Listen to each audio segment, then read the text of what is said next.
Hey there, I'm Thomas. Here's one of those underrated but incredibly useful nuggets of guitar theory information that has served me for many years. I hope it helps you as much as it's helped me.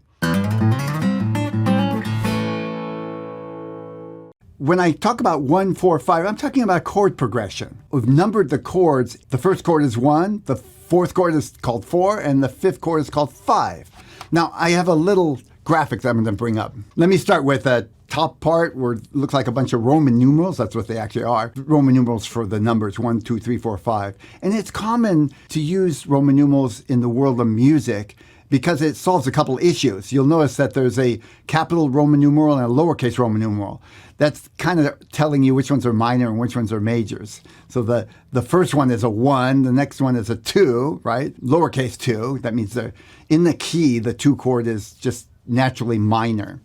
So let me start with the first one. I'll just start with the key of A because it's on top. A is the first note, B is the second note, C sharp in the key of A. There's a couple of sharps, the C sharp and the F sharp. D is the fourth note. E is the fifth note. Sixth is F sharp. Seventh is G sharp. Then we go back to A. That would be 8. By the way, from one note to the other is called an octave. So it's the same note, A to A. If you go through all the notes, it's just one octave higher. Octave meaning 8. We're going to number each of the notes. 1, 2, 3, 4, 5, 6, 7. I don't need to go to 8. And then build chords on each of those notes.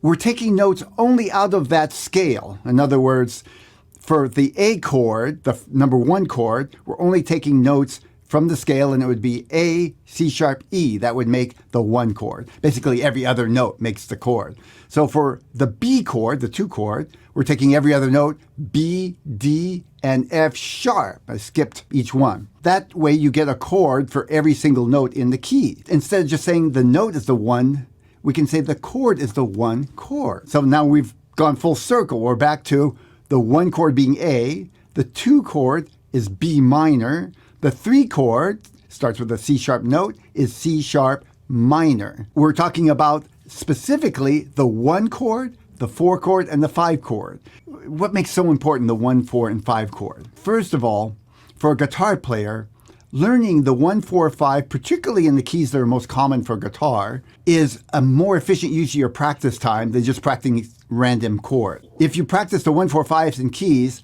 you can learn a lot of songs very quickly. Why? Because many songs are created with just the 1, 4, and 5 chords. And then a whole bunch more are mostly 1, 4, and 5 chords with a few extra chords added here and there, usually in the bridge or in a little longer progression like the 1, 4, 5, and 6 chords. Also, when you're learning songs and you're trying to figure out the key of the song, part of that, the key to learning the key, is figuring out how the 1, 4, and 5 relate to each other. And there's a reason for that.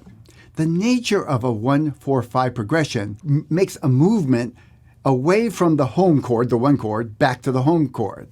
So I'm going to play something so you can attach that to your hearing. So just from my guitar for a minute.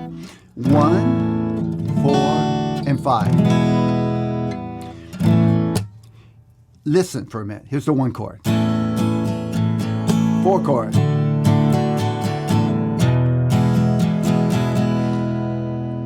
If I stop there, it feels incomplete. That's because I've kind of set it up, 1, 4, a little path that naturally to our hearing, probably because we're socialized with, music that does this a lot, wants to go back to the 1 chord. So the nature of a 1, 4, 5 progression is to create movement going away from the 1 and back to home. And that movement we found pleasing, just psychologically pleasing. We feel tension and release. To 5. To 5. 4. 1. 5. Now, the next chord's the 1 chord. It just feels like it's got to start over, back to the 1 chord. So good music, or music that people like generally has a sense of tension and release. And the 1, 4, and 5 chord are kind of the base level for creating that tension and release. Not the only way of creating it, but sort of the basic foundation. And then you add little subtleties and some different things to add more variety and interest, particularly, once you get past basic rock and roll. So many songs are made with 1, 4, 5.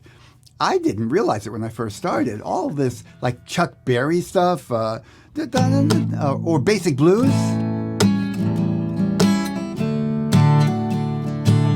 It's based on a basic 1, 4, 5. 4 chord, back to the 1 chord. 5 chord, 1 chord, 1 chord, and 5 chord. And that starts to cycle over, makes you want to go back to the 1. Now, another layer to that. Well, first of all, if you want to change keys, a great way, if you want to change keys easily, you could get a chart like this one, which, by the way, I'll give you access to that if you don't already have it. If you remember a Real Guitar Success, you already have access. But I'll put a link in the show notes so anybody can get that.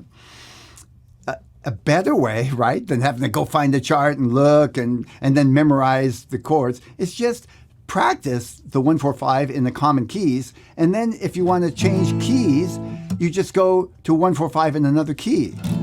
Now, first of all, a lot of songs are made with just 1, 4, 5, but even if it's beyond 1, 4, 5, it gives you 80%. Let's say the song uses 1, 4, 5 in the key, and you just figure out the other chords. It's a big leap than just starting from scratch.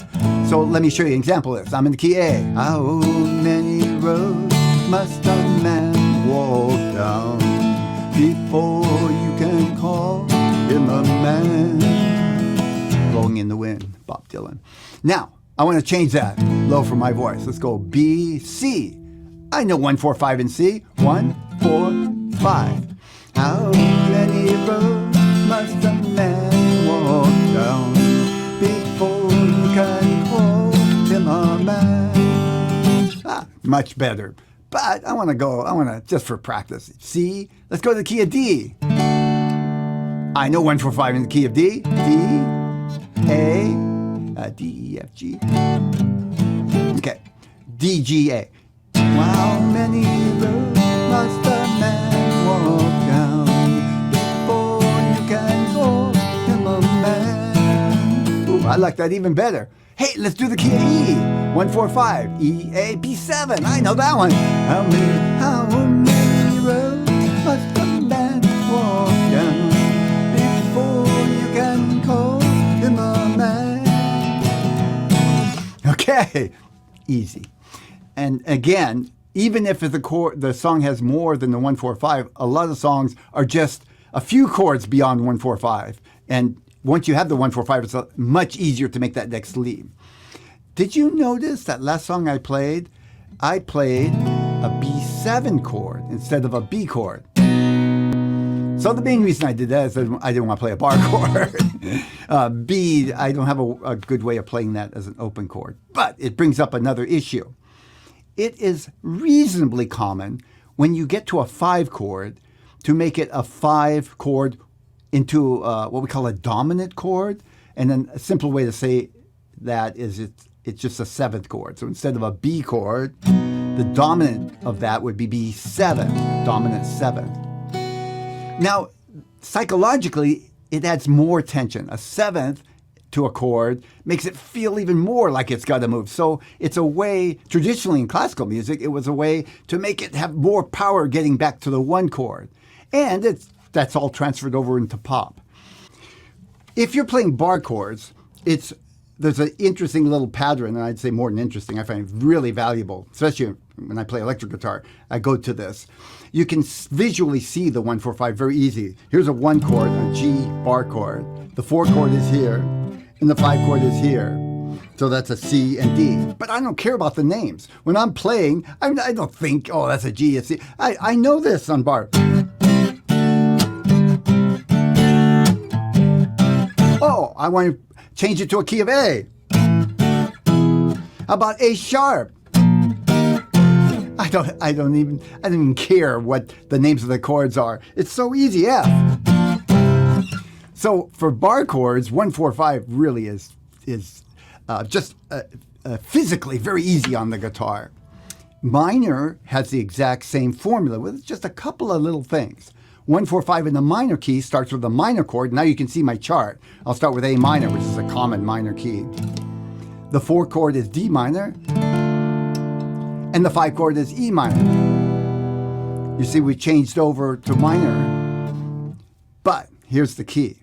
It is very, very common to change that 5 chord to a 7th chord. Psychologically, it's more powerful. It has more draw. A minor chord doesn't have that draw going back to the 1 chord, but a 7th chord does. In other words, in the key of A minor, that would be E7. So listen to this. You've heard the sound.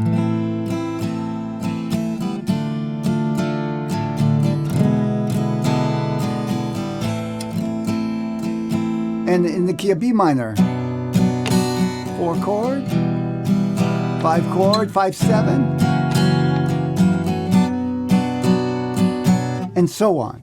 Of course, if you had this chart, you could just follow the chart, but it's worth remembering a few of the minor keys too. A minor is very common for guitar players, and E minor is another one. And that's why I use the B7 with the E. I would also use it with E minor. The A minor, B7, oh, I changed to a major key. And I do that in songs sometimes. I'll end on the major chord to give it a kind of a dramatic uplift.